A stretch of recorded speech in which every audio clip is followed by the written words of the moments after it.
I'm sorry, man. I do think you'd be a fool to think you've got it in the bag completely. Of course, we're going to sit here and laugh because Kamala is like the worst pick ever. No, I've said it. I've said it many, many times. Every single Trump supporter is proud to go vote for him. Proud. No. You're wrong. Okay. Well, then I'll talk about myself. No. I am. No. I can't wait to go but vote for him.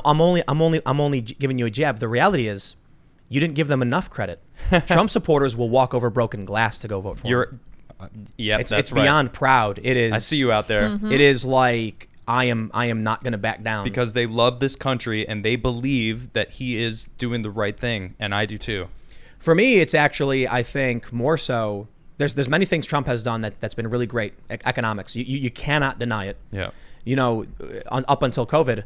But for me, it really is the Democrats' embracing of this psychotic ideology. And them trying to blame Trump for COVID when he literally tried to give them help and they denied it and then made it all worse and are just keeping it worse. They will burn it all to the ground because they don't like the orange men. Yep. You see what's going on in New York now with the big retail chains are leaving New York? I'm not surprised. This is insane. Yeah, New York's gone to the dogs. All of these big chains, like even Subway sandwiches, they're like, we're out. Wow. Well, I don't know how many, but there's no business anymore. I once stood on one corner and I saw 5 Starbucks. And I was like, there's a Starbucks, there's one, and I was standing in front of one. I'm just flabbergasted is an understatement when I see these cities, how they're being driven into the ground. Oh yeah, we've got the police chief who resigned. Oh yeah, in Seattle. We actually have that story. Let's talk about her. Let's talk about her. Yeah, for sure. What an awesome woman. So listen, the context I'm bringing this up in. When I see stories like this, Seattle police chief resigns after budget cuts. Move comes after city council voted to cut spending in response to public pressure to defund the police. This is, my understanding, is the first black female police chief of Seattle. Mm-hmm. Progress. I think so, yeah. They were going to cut her salary. No, and not just cut her salary, but make her fire 100 cops that she herself hired. I was going to say, that's not the reason she's resigning. It was a minor cut to her salary, but they said defund the police, 100 layoffs. And it was mostly minority officers. Yep. This is the insanity we are seeing across this country from people who claim to be anti-racist. In California, literally repealing civil rights law. Yep. It's what's mind-blowing to me is when I try to explain to my friends, they're like, you're going to make sure you vote for Biden, settle for Biden. And I was like, but the Democrats are repealing civil rights law in California. And they're like, so what? Or they look don't even know what it means then. They refuse to believe it. Right. They refuse to believe it. Prop 16 would repeal Prop 209, which says the state shall not discriminate on the basis of race, sex, national origin, etc. In public education and a couple other instances. These are important civil rights laws that make it illegal to discriminate on the basis of race. They get rid of it. That, to me, is an existential threat to, for one, the progress we've made in this country. And that's one of the reasons why I feel obligated. I have no choice. I've been talking to other people of a similar background to mine. And the argument is basically, when you have Democrats saying straight up, we will repeal civil rights law, well, then there's literally nothing you can say to me. You literally told me, vote for Trump or else. And I'm like, okay.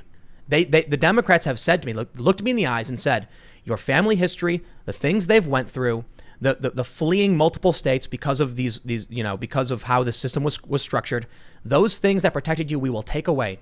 And I said, so you're telling me I have no choice but to vote for Trump? Because if they win, you're going to do horrifying things to my family? Yep. Okay, thanks, I guess. I have no choice. What do you want me to say? Yeah. Go ahead. No, I was going to say, to be fair, Trump has chilled out. Yeah, definitely. And that's been a big thing because typically when I think back to the things that really I didn't like, his diction, but he hasn't been doing that. No, he hasn't. That was, really early on, I would roll my eyes every day at some silly thing. And I have a sense of humor, man. I can laugh about it. Doesn't mean I got to vote for it. Right. Today, I watched his past couple press conferences and I was like, he was so reserved. Yeah, today it was really, actually all of the past couple months he's been reserved, chilled solid. Out. Yeah. And when when the shooting happened outside the White House, he calmly walked away, calmly walks back in. Do I look rattled? And I'm like, he seems chill. Impressive. Yep. Yeah, man. What am I supposed to say? And I hear from my friends, a friend of mine who is LGBTQ said he's threatening my community. And I'm like, Joe Biden's the one who's against gay marriage. Yeah, but he'll give in to whatever they want. That's a good point. Kamala Harris and Biden will do whatever they're told by the far left. Mm-hmm. No, but I think it's a fair point. Their concerns, if you are pro, say, trans activism and all this stuff and identitarianism and stuff, and I look at that and I'm like, I can understand why they would be concerned and upset about that. I literally have nothing else to say. I'm sorry. Like, the Democrats have this insane ideology that directly threatens my family. And so maybe there's a dividing line. Maybe. But I will also say there's a lot of things I disagree with about the activism they're pushing forward. Yeah. The anti-science stuff, too. Well, defunding the police is a terrible thing. We've talked about New York, Chicago, Minneapolis, Seattle, Portland, where all these places that are dropping police. 129 departments.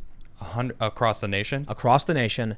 According to a report, this was a report by Fox News, they said it was 250 departments were reviewed, and just about half had reductions in their budgets due to the defund the police demands. And now we're seeing crime spike everywhere. Murder is spiking. Did you know homicides are up 250, I think more, like 300% in New York. I don't know exactly the number, but last I checked, it was like a ridiculous number. It's insane. You know, the DA in Chicago, I don't know if she's the DA or the state's attorney. I think she's state's attorney. Kim Foxx is releasing 35% more. She's dismissing 35% more felonies than the previous.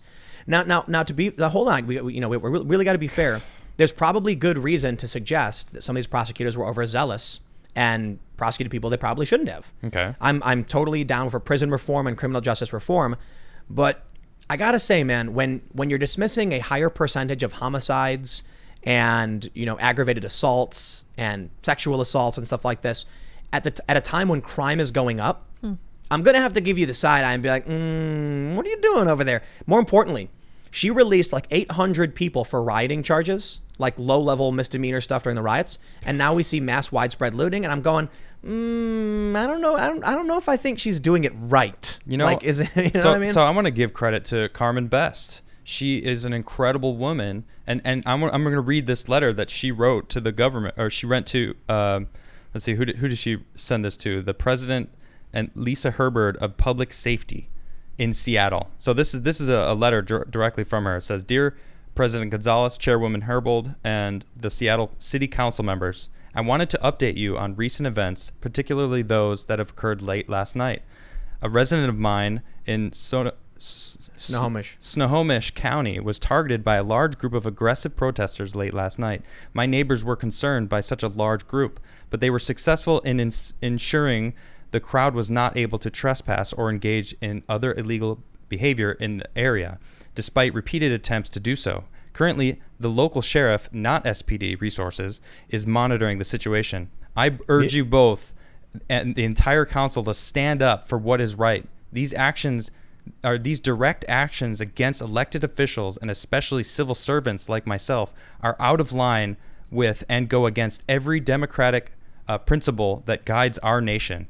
Before this devolves into a new way of doing business by mob rule here in Seattle and across the nation, elected officials like you must forcefully call for the end of these tactics." She's calling them out. They didn't, though. And they didn't, and she's quitting now. But do you know what those local residents did to ensure no illegal behavior? What? Go ahead. They came out with rifles. Yes, they did. And they pointed them at the peaceful assemblers. Yep. And they left. And they're like, we were being peaceful and you pointed a gun at us. And the lady goes, that's why you were being peaceful. That's true. My hero. So I'm just going to finish reading because it sums it up perfectly. The events of this summer were initiated in a moment of grief and outrage over the murder of George Floyd by Minneapolis police officers and so many other black and brown police suffering at the hands of injustice. All of us must ensure that this righteous cause is not lost in the confusion of so many protesters now engaging in violence and intimidation, which many are not speaking against. That's a problem. Sincerely, Carmen Best, Chief of Police, Seattle Police Department. Her resignation is effective September 2nd, I believe. And it is a shame because these are the kind of cops that we need. Carmen Best, I salute you. How ridiculous to claim to fight for racial justice and then target minorities. And these activists are overwhelmingly white. I've been in Portland, I've been in Seattle. Man, I tell you this, I've never heard more racial slurs screamed in my life than when I go down to these events. And do I hear it from the right-wingers? Nope. Nope, of course not. It's all from the left. Yep.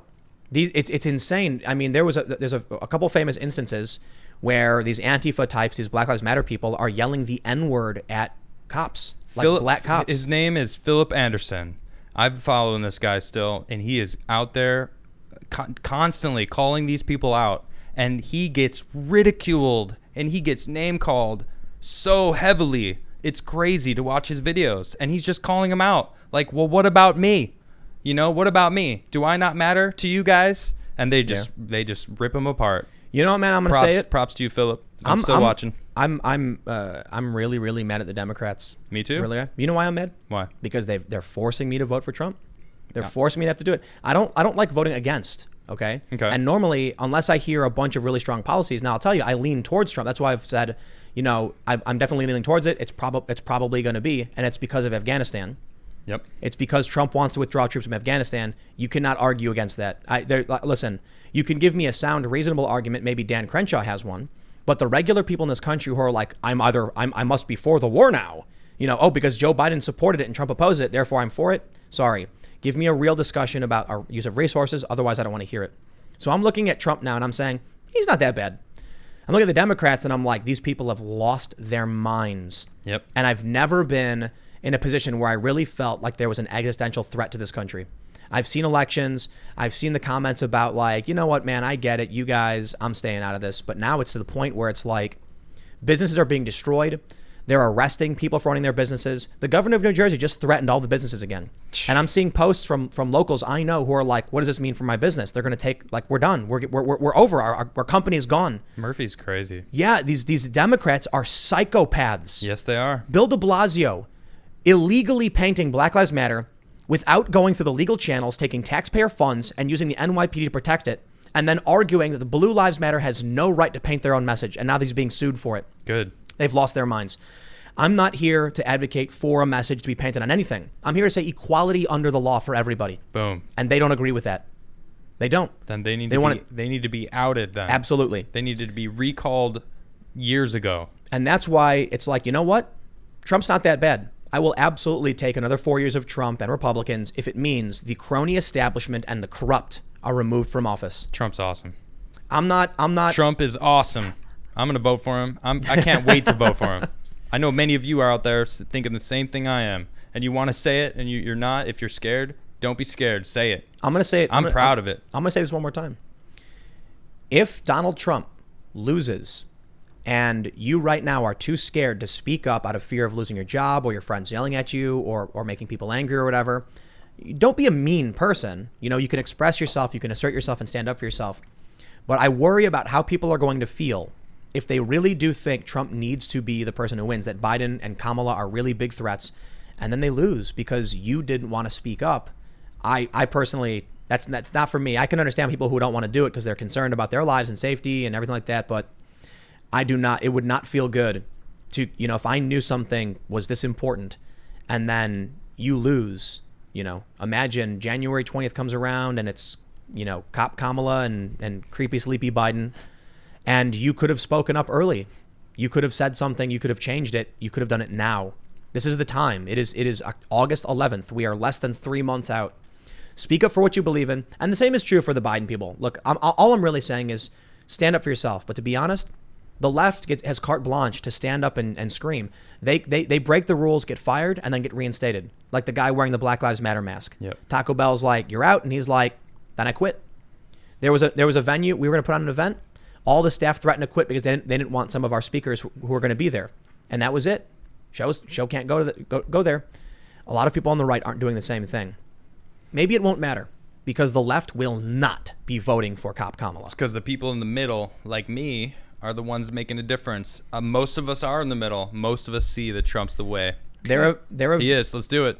Calling the shots. There have been a lot of polls showing that independents slightly lean in favor of Trump and the conservatives. And the Republicans, I should say. All right. But there is a decent amount of independents who are leaning left. And I think that's their goal with Kamala. They want to try and grab as many independents as possible. It is the smarter play. But Kamala is just a really, really awful candidate. Gosh, she's awful. Yeah, she is. Thanks for checking out this clip from the Timcast IRL podcast. We do the show live Monday through Friday at 8 p.m. If you want to catch the full show, tune in to this channel, subscribe, hit the like button, or check us out on iTunes and Spotify, and we will soon have this podcast up for free on all podcast platforms. Thanks for hanging out, and we'll see you all in the next episode.